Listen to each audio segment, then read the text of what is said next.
Handog ng Radyo Pilipinas World Service ang programang Global na Tayo. Pag-uusapan, hihimayin, aalamin ang mga isyung pinag-uusapan ng bayan at dadalhin sa pandaigdigang plataforma. Global na Tayo, talakayang hindi lang pambansa, bagkus pang global community pa. Global na Tayo, dito sa Radyo Pilipinas World Service, ang online digital station ng Pilipino saan man sa mundo. Tara na, Global na Tayo!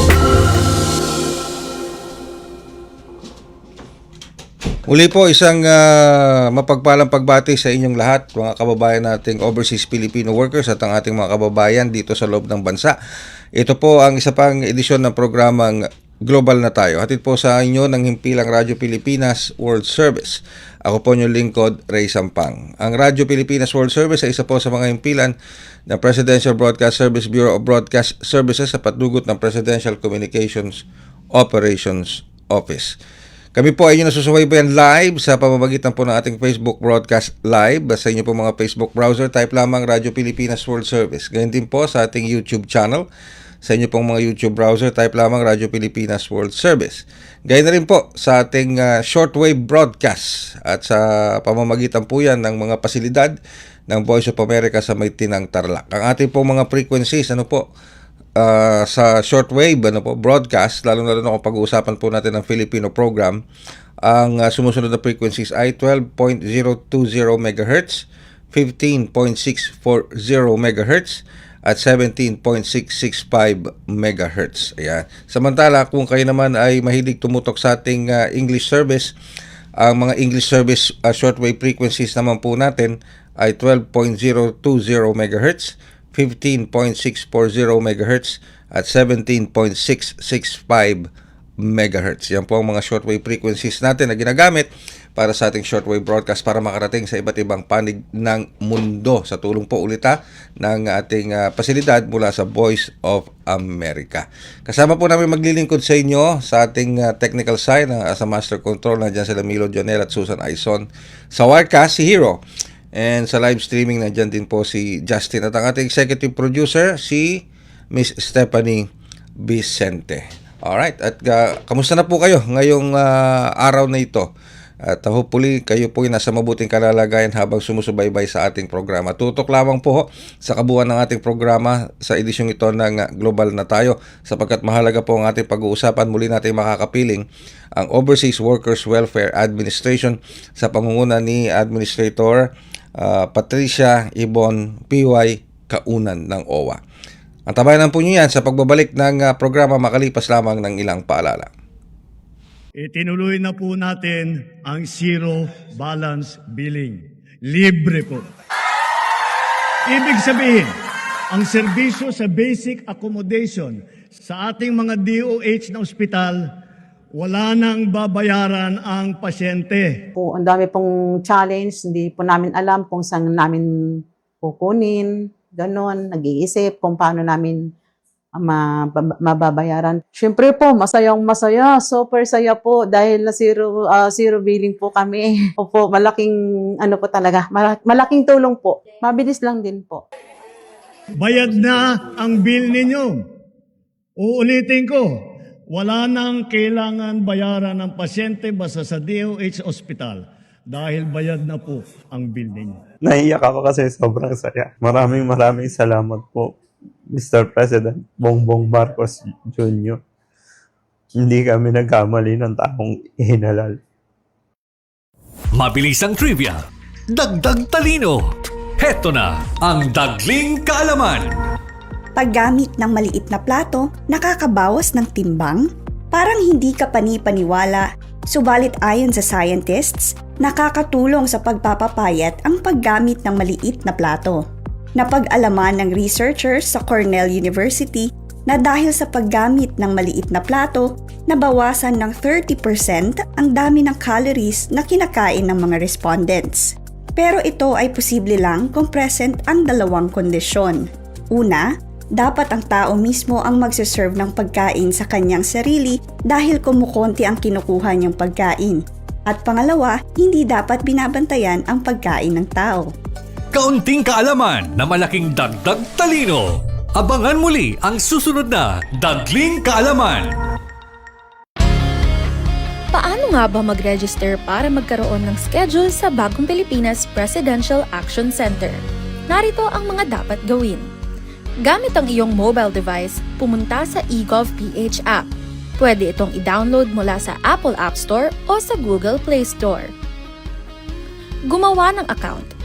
Ilagay ang email address, valid mobile number, pagkatapos ay makakatanggap ka ng one-time code sa iyong email. Gamitin ang code sa eGov app para sa verification ng iyong account at ng mga impormasyong ibinigay. Congratulations! Meron ka ng eGovPH app account. Pwede mo na ma-access ang iba't ibang serbisyo ng gobyerno kabilang ang mga serbisyo sa Bagong Pilipinas Presidential Action Center.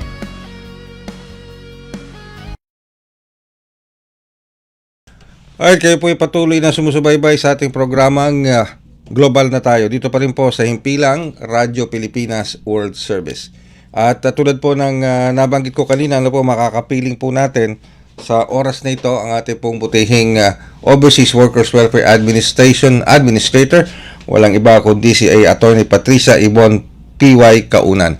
Muli po, magandang umaga, Administrator Kaunan. Si Ray Sampang pumuli ito sa programang Global na Tayo. Magandang umaga po Sir Ray, magandang umaga po sa lahat ng ating mga kababayan na nanonood na nakikinig dito po sa inyong programang Global na Tayo. Hello po. Hello at good morning po. Thank you very much for indulging us again, Administrator, despite of your very hectic schedule today. Maraming salamat po. Na imbitahan po namin kayo muli dito sa Global na Tayo upang mag-expound ng konti dito sa magandang balita na lumago ang OWA Trust Fund mula 20.3 billion noong 2024, pumalo na po ito sa 21.3 billion nitong 2025 para sa ating mga OFWs. Saan po natin ma-attribute itong paglagong ito ng OWA Trust Fund, Administrator Kaunan? Wala pong iba siguro kundi Sir Ray sa tiwala ng ating mga OFWs, ang mga active members po ng OWA. Sir Ray, umakyat din po kasi ang membership or active membership ng OWA last year po from 2 million ng December 2024. Ngayon po, nagtapos ang taon ng 2025, 2.6 million po, Sir Ray, ang active members ng OWA. At dahil po dyan, umakyat din po, of course, ang ating OWA Trust Fund na siya namang pera ng ating mga kababayan. Alam niyo po, masabi ko lang din po na sa ating mga kababayan na OFWs na nanonood, yan ang number 1 na mandato po ng OWA, ang pangalagaan at palaguin at i-translate or gawing programa itong OWA Trust Fund para talaga pong maramdaman ng ating mga kababayan. Okay, so lumaki po ang pondo ng OWA Trust Fund. So, ano bang ibig sabihin ng trust fund na ito, Administrator? Para lamang po sa kaalaman ng mga nakikinig sa atin, lalo na ng mga overseas Filipino workers na sumusubaybay sa atin. Ano bang ibig sabihin nito? Para saan po itong trust fund na ito? Ito ba ay ikang liquid in form? Ibig sabihin, anytime pwedeng gamitin ng OWA for their services and programs? Paano po natin maipapaliwanag itong trust fund na ito? Sige po, since 1982 po, ang ating po mga OFWs ay siyang nagko-contribute or nagbabayad ng $25 every 2 years, Sir Ray.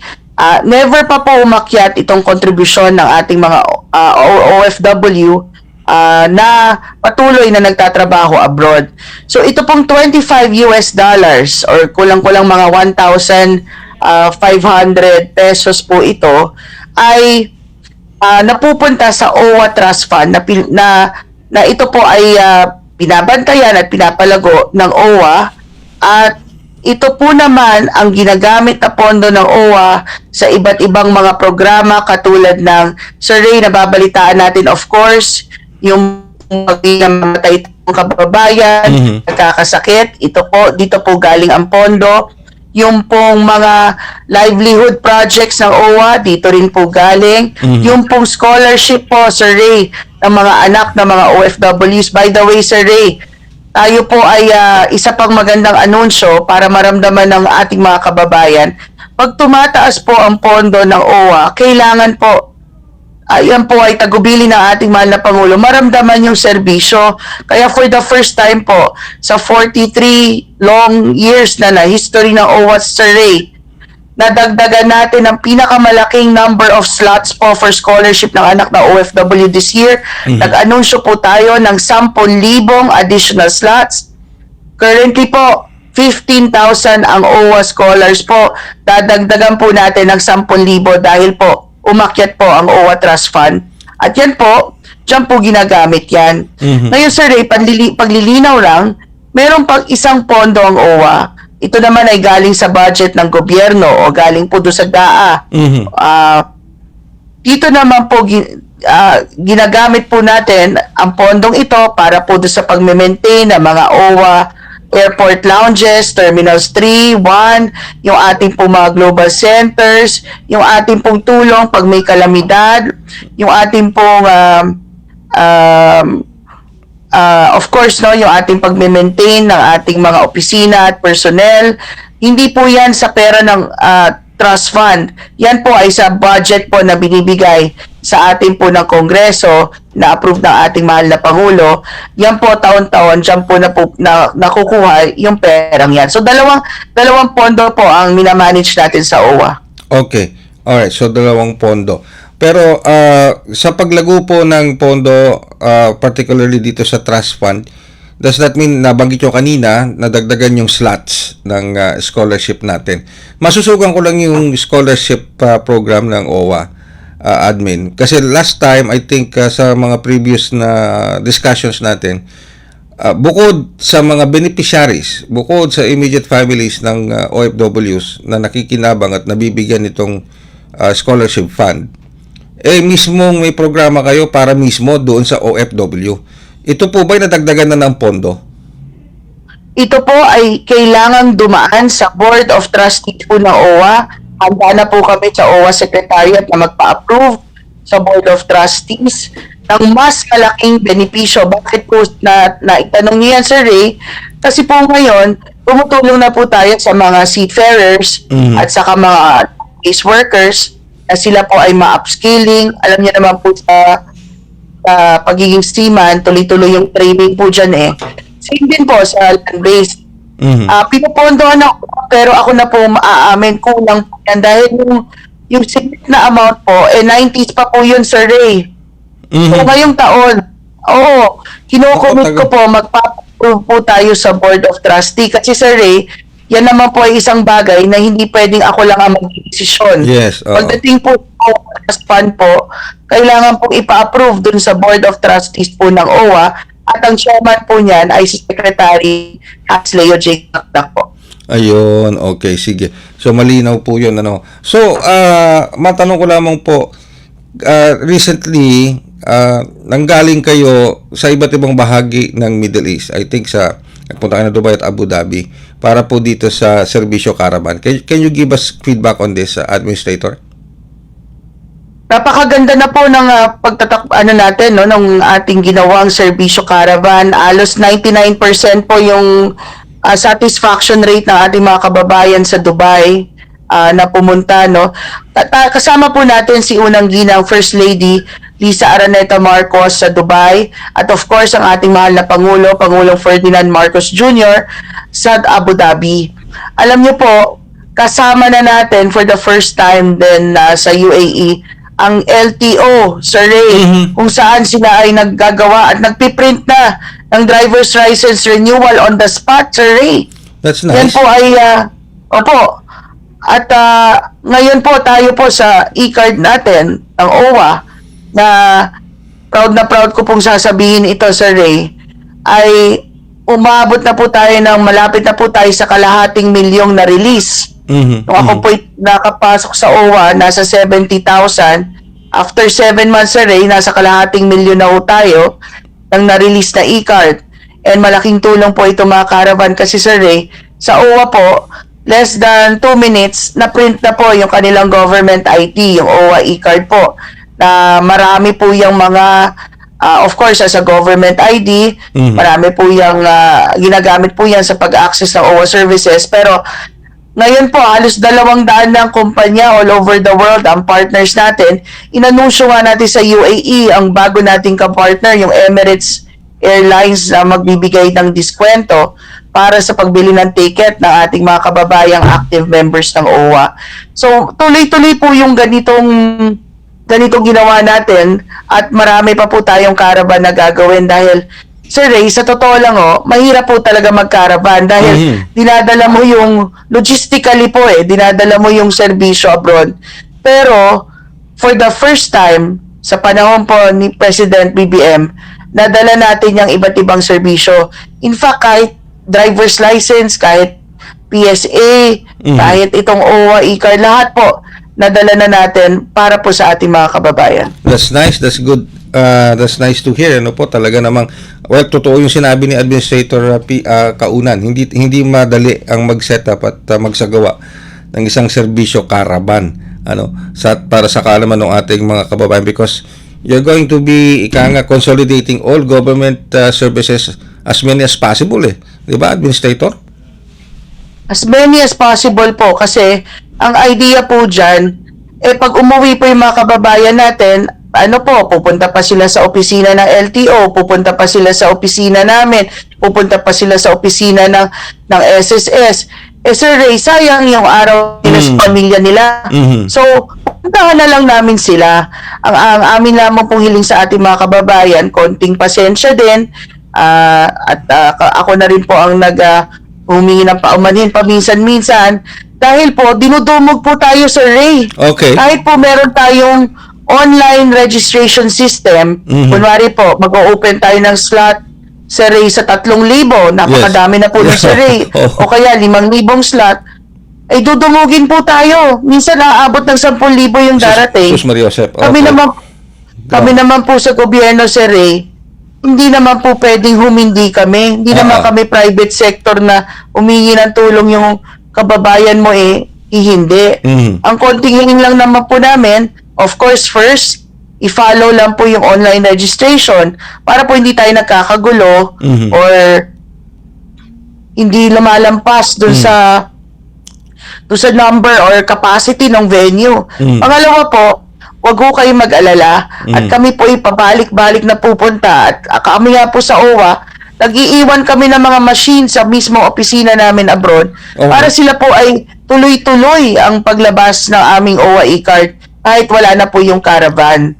So, gumagawa po kami ng mga paraan, whether digital yan or physical, para ma-address po yung demands ng ating mga kababayan. Pero talaga nagpapasalamat ako sa suporta, sa tiwala ng ating mga kababayan. Talagang, Sir Ray, minsan alas 5 pa lang ng umaga po, meron ng tao sa venue. Alam nyo, para alam po ng mga kababayan natin, kahit alas 10 pa o alas 9 pa yung programa, pinabubuksan na po namin kahit alas 7. Okay. Basta pumayag yung venue, kunwari, hotel. Kasi minsan po, yung hotel, hindi naman papayag ng alas 5 magbubukas. Basta po pumayag sila na pwede na kami magsimula, pinabubuksan na namin kasi po yan kumbaga kung serbisyong may puso talaga, ayaw namin nung parang may nakapila sa labas, Sir Ray. Kaya yung pinipili namin mga lugar, mga komportable po para sa ating mga OFWs. Alright. Pero itong Administrator, itong Global Center ng OFW sa Hong Kong, ito permanent ito, hindi ito katulad ng serbisyo caravan na kung umiikot kayo sa iba't ibang bansa. Itong Global Center ng OWA sa Hong Kong, is this the same as the serbisyo caravan? Kaya lang nasa Hong Kong lang talaga. Ay, Sir Ray, ito po ay talagang dedicated space, Sir Ray. Ito po ay nasa same building ng ating Philippine Consulate at ng ating Migrant Workers Office. Ito po ay halos 2,000 square meters po ng space para po sa ating mga kababayan. Sir Ray, hindi ako nag-iimbento dito. Sa isang Sunday, minsan 10,000 kababayan natin ang pumupunta. Wow. Sa Hong Kong po, ay 220 plus thousand ng ating mga kababayan na domestic workers. Yan po, Sir Ray, every week and every day meron tayong mga iba-ibang services dyan. May clinic tayo, Sir Ray, may legal assistance, of course, the government services are there. Meron pa tayo, Sir Ray, na Migrants Brew. Yung ating mga kababayan, minsan po, kala nila Sunday lang may tao doon. Di totoo yan. Everyday, hahatid po nila yung alaga nila sa school. Tatambay sila sa atin, magte-training sila, magkakape, magme-merienda. Libre po yan. And then, babalik sila, susunduin nila yung mga kababayan nila.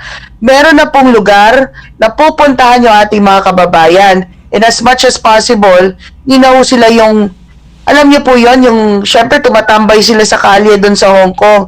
Alam ko po na hindi enough yung 2,000 square meter, pero napakalaki na po noon. Oo. At pag po may mga programa ang gobyerno at ang ating konsulado, doon na rin po nilulunsad, Sir Ray, para hindi na kami nagre-renta ng space sa mga hotel.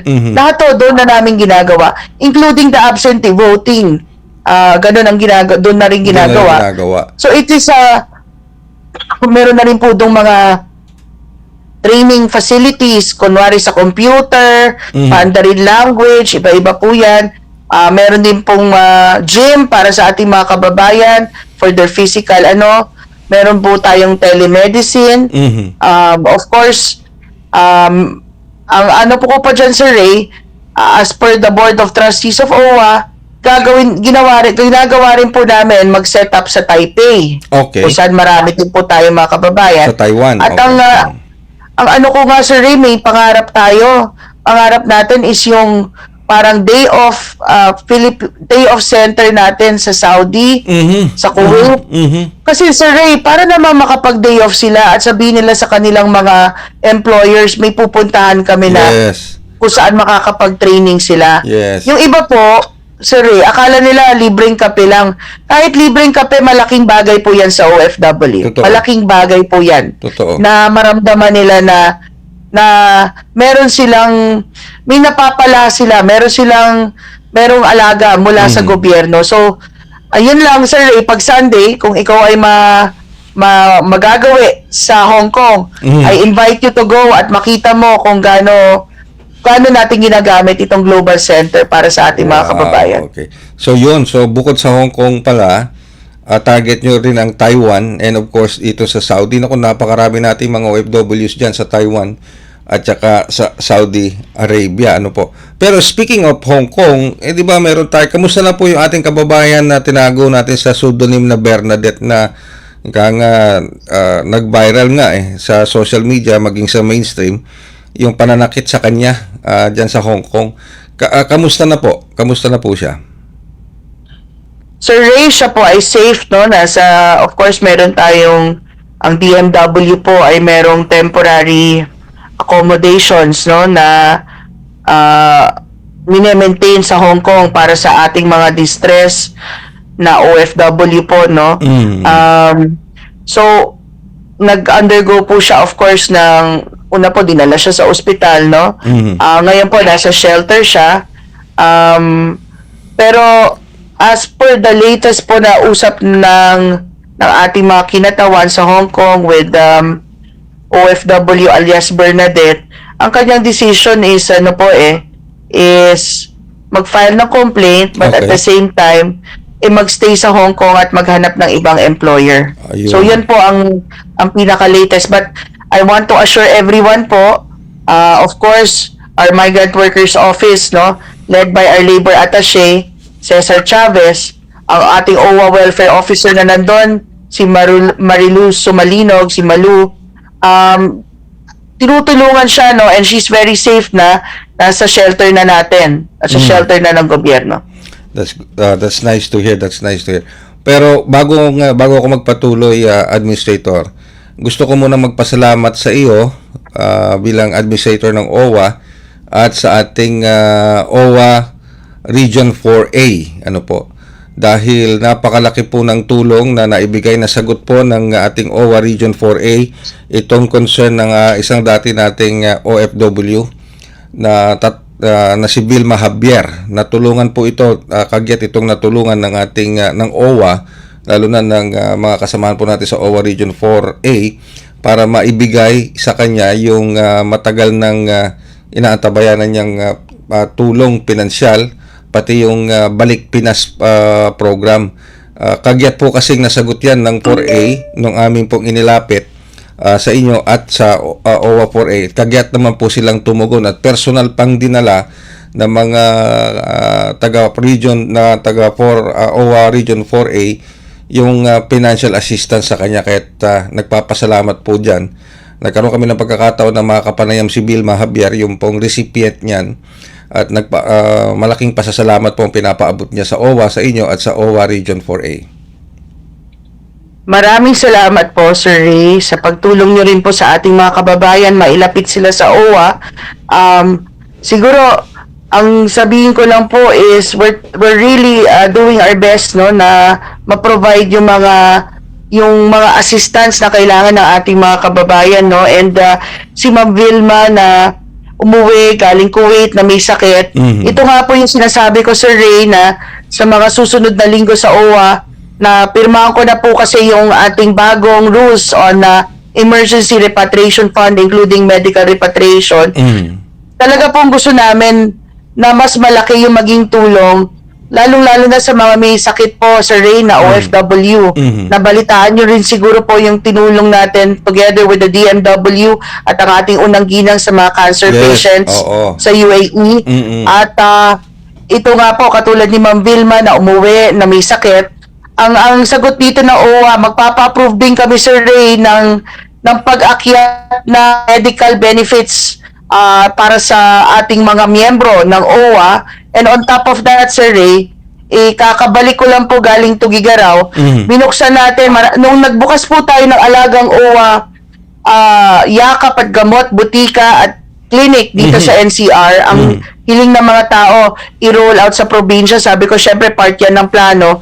Nangyari na po yan kahapon, Sir Ray, on the part of Region 2. We opened our alagang OWA, yakap, clinic at butika sa Region 2 po sa Tugigaraw, at sunod na po dyan, Ma'am Vilma, sunod na rin po dyan sa 4A, sa 3, sa 6, sa 12, at sa iba't iba pang mga rehiyon natin, dahil dapat po ilapit talaga ang programa hindi lamang ng OWA, ng PhilHealth at ng iba pa pong mga government offices sa ating pong mga OFWs and their families po. Ayan, narinig niyo yan mga kababayan, ha? Lalong-lalo na yung mga immediate family members ng mga overseas Filipino workers at yung mga mismong mga OFWs na nandito na sa bansa.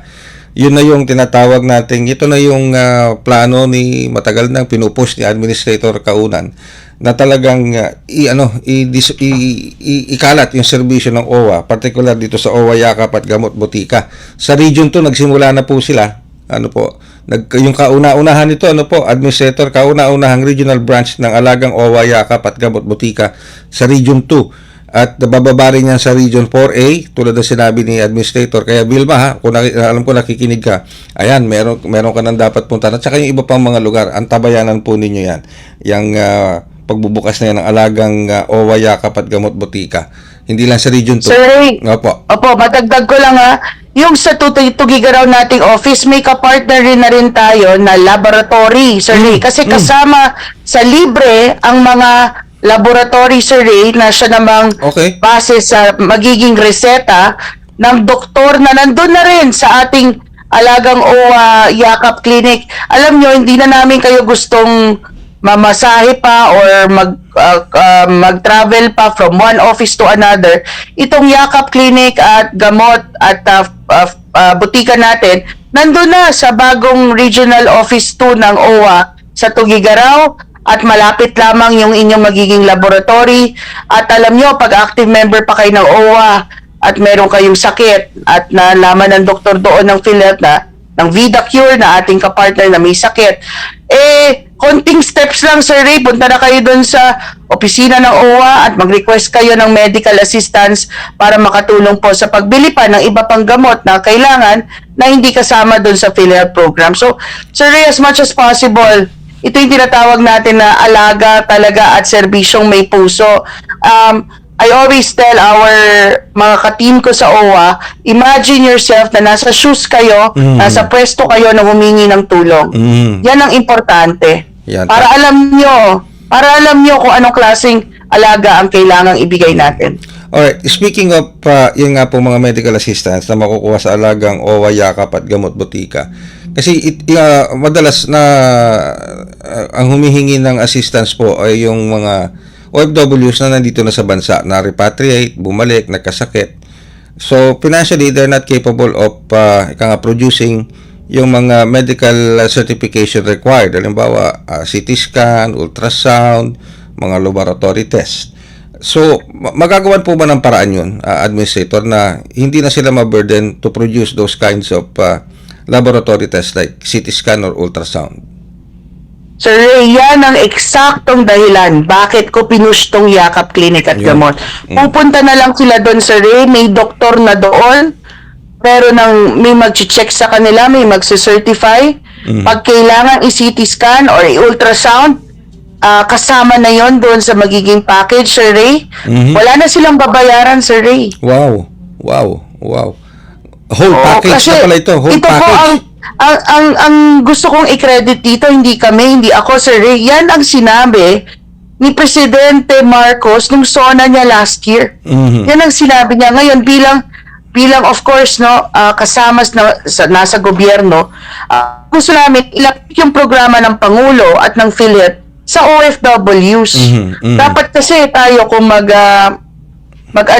magtulong-tulungan is yung mga programa ng ating mga kababayan. Kumbaga, hindi pwedeng OWA lang na programa para sa OFW. May programa din ng PhilHealth sa OFW, Sir Ray, di ba? May programa din ng iba't ibang mga ahensya. And that is very much in line with what the President is directing us to do. Kaya ginagawa natin yung caravan. Kasi dati po, alam lang na OFW na serbisyo abroad is yung sa hello? Yes, go ahead po, Administrator. Go ahead po. Yung sa ating konsulada, yung sa ating OWA at sa DMW. Pero ngayon, imagine, Sir Ray, nadadala na natin yung PhilHealth, nadadala natin yung OF Bank, Land Bank, nadadala natin yung DSWD para sa solo parents, nadadala natin, can you imagine, LTO, driver's license? So, kahit ako, nagugulat ako sa kaya pala nating gawin. Kaya pala. And I think at ang kailangan lamang Opo. talagang liderato ng ating Pangulo na i-push tayo na ito yung parang dalhin yung serbisyo sa tao. Hindi yung tao yung pupunta sa pamahalaan o sa gobyerno. And I think, Administrator Kaunan, nagkaroon kami ng pagkakataong makausap si Dr. Mercado, Presidente at CEO ng PhilHealth. Para may pinupush din sila in coordination and in collaboration with the OWA para dito sa dito sa Yakap. Ito na ba 'yon? Ito na ba yung OWA Yakap? Parang in coordination with OWA, maglalagay sila ng mga international ng overseas centers kasama ang OWA. Yan po ang pangarap natin, and alam nyo po, actually very much relevant yung tanong po ninyo. Kasi nga po itong mga global centers natin, Sir Ray, di ba? Hindi, kung magkakaroon tayo ng ganitong proyekto, hindi na kailangan ng PhilHealth pa ng sarili pang opisina, Sir Ray.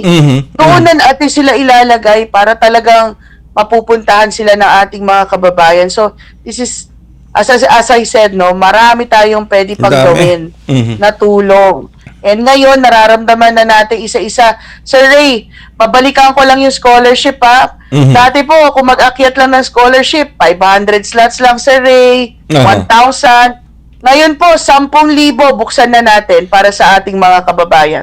Yan po.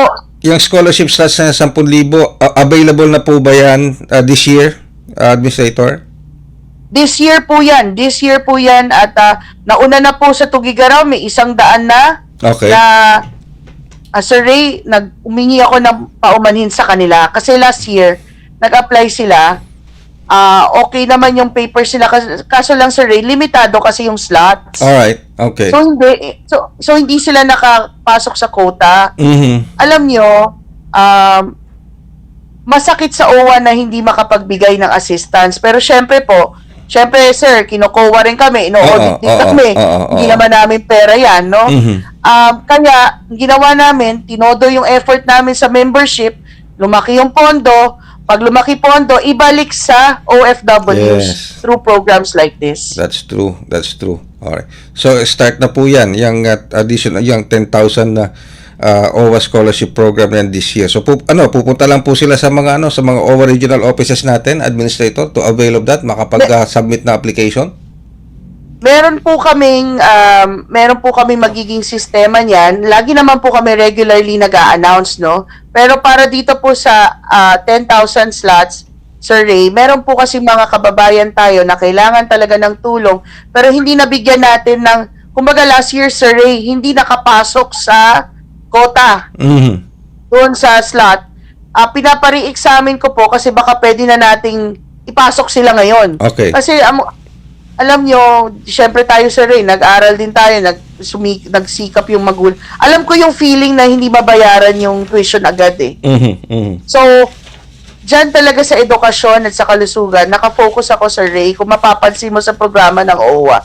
Alam ko kasi yung pakiramdam, kaya talagang as much as possible, pag may lumapit na OFW at yun na nga, lumapit siya, nag-apply yung kanyang anak ng scholarship or educational assistance sa OWA, gagawa natin ang paraan. And so that's what we're looking right now at right now, Sir Ray. Yung mga hindi nakapasok last year, we will see how we'll be able to help them. Ayan, alright.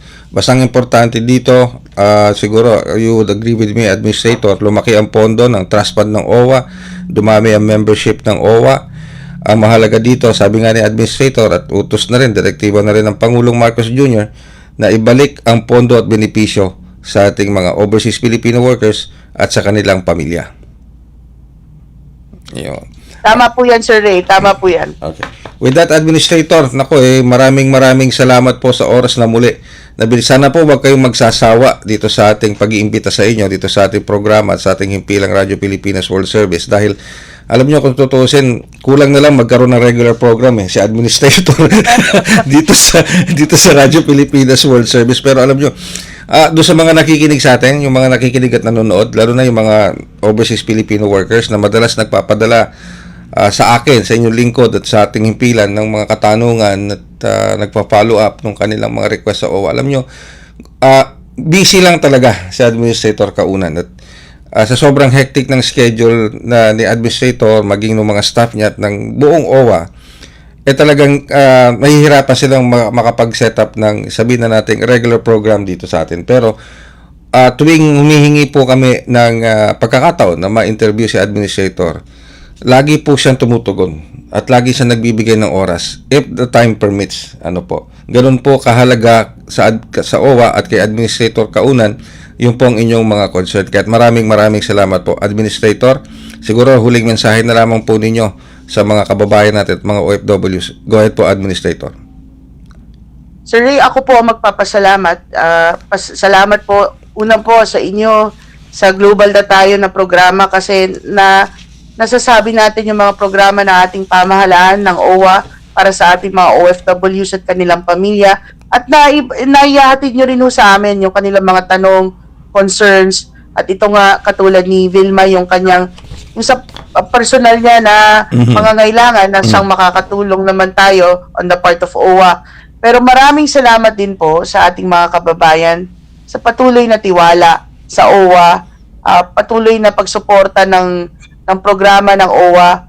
Alam ko po, paminsan-minsan ay you would want us or gusto nyo po na mas mabilis pang serbisyo. Alam nyo, kami rin, gusto namin mas mabilis pa, Sir Ray. Gusto ko nga i-digital na lahat. Pero lagi sa akin din nire-remind na may proseso tayo and that's what we're doing. Pero dahan-dahan, Sir Ray, nakikita na natin yung mga naging bunga ng ating mga bagong polisiya sa OWA, and we're very thankful dahil dyan sa mga bagong polisiya na dagdagan ng ating membership, nadagdagan ng ating pondo na sinisecure at inaalagaan sa OWA, nadagdagan din po ang mga programa para sa ating mga kababayan. So maraming salamat po at patuloy kaming magbibigay ng alagang OWA at serbisyong may puso para po sa ating mga kababayan. With that, Administrator, maraming salamat po sa inyo, sa OWA, at again, yung aming pong pasasalamat din sa ating OWA Region 4A sa pagtugon dito po sa concern ni Vilma na taga Laguna. Maraming salamat po, Administrator. Mabuhay po kayo at more power po sa inyo. Thank you po Sir Ray. Maraming salamat po. Ang ating pong Overseas Workers Welfare Administration Administrator, Attorney Patricia Ibon P.Y. Kaunan. Diyan po nagtatapos ang isa pang edisyon ng programang Global na Tayo para po sa inyo, mga overseas Filipino workers natin, at para na rin po sa inyong mga pamilya na nandito sa Pilipinas.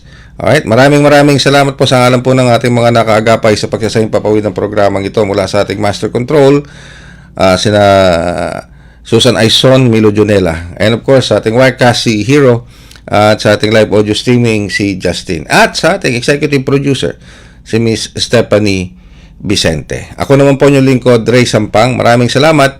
Hanggang sa susunod na edisyon ng Global na Tayo. Handog ng Radyo Pilipinas World Service ang programang Global na Tayo. Pag-uusapan, hihimayin, aalamin ang mga isyung pinag-uusapan ng bayan at dadalhin sa pandaigdigang plataforma. Global na Tayo, talakayang hindi lang pambansa, bagkus pang global community pa. Global na Tayo, dito sa Radyo Pilipinas World Service, ang online digital station ng Pilipino saan man sa mundo. Tara na! Global na Tayo!